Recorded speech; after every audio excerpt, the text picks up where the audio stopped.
We're gonna give you 4 tips to train without a circle, and we're gonna start right now.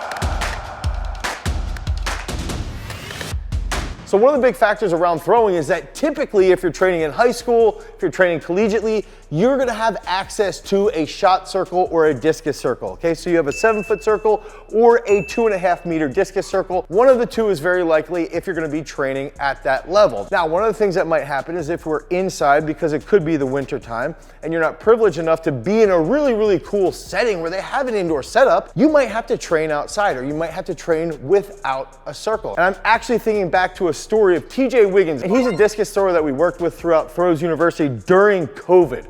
Okay, we got him to throw monster bombs over 195 feet. I'm gonna check the board right now. 198 feet and 11 inches. Dude is an animal. As a freshman, he ended up throwing 57 meters. One of the things that TJ would have to figure out is he'd say, what can I do? I don't have access to the high school. I can't go throw out of the discus circle. I can't go throw out of the shot circle. What can I do?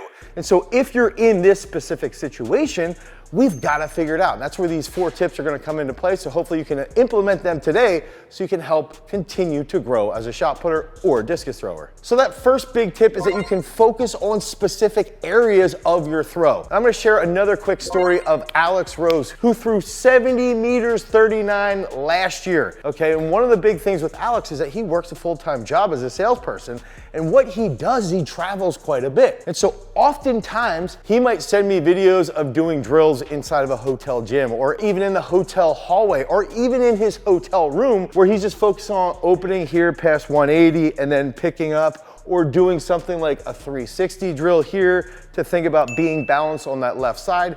Any simple drill that he can think of to help improve his throw without actually having access to a circle. So another big thing is if we're looking at specific areas, okay, we could also think about, all right, what about half turn drills without an implement? Okay, so we're here, just get to the front and turn. Some simple things like that. Focus on very easy drills and try to visualize while you're going through that so your mirror neurons get stimulated and you're working on that technique. So tip number 1, focus on specific parts of the throw and just do simple drills. Okay, so the next tip's pretty simple. All we have to do now, and I've done this in the past as well, is where we'll take a band. So let's say you're traveling, you're with your family, they don't want you to go throw at all. Okay, they want you to just stay with the family.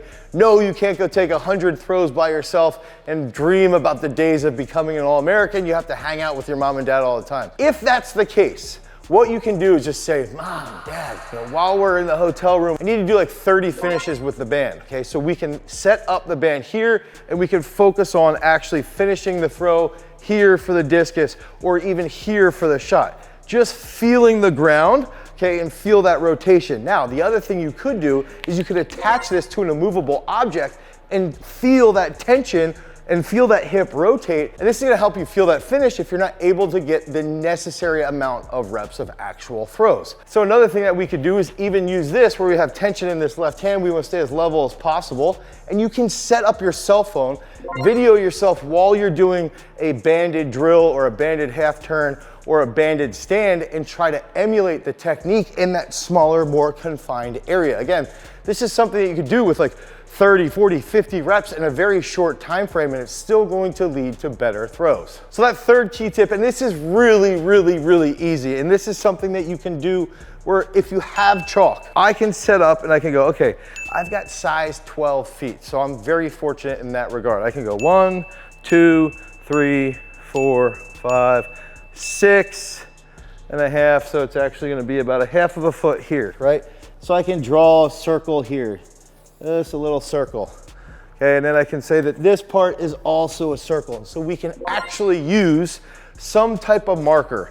Okay, in the past, I actually sometimes would take a rock and I'd draw that into a blacktop. Or I would put some type of marker like my shoes. Okay, and I would create that circle to throw out of. So now you can actually measure that spot and you can see where you're at. And I would take this a step further with our cell phones and say, put your cell phone to the side. Put that to the side.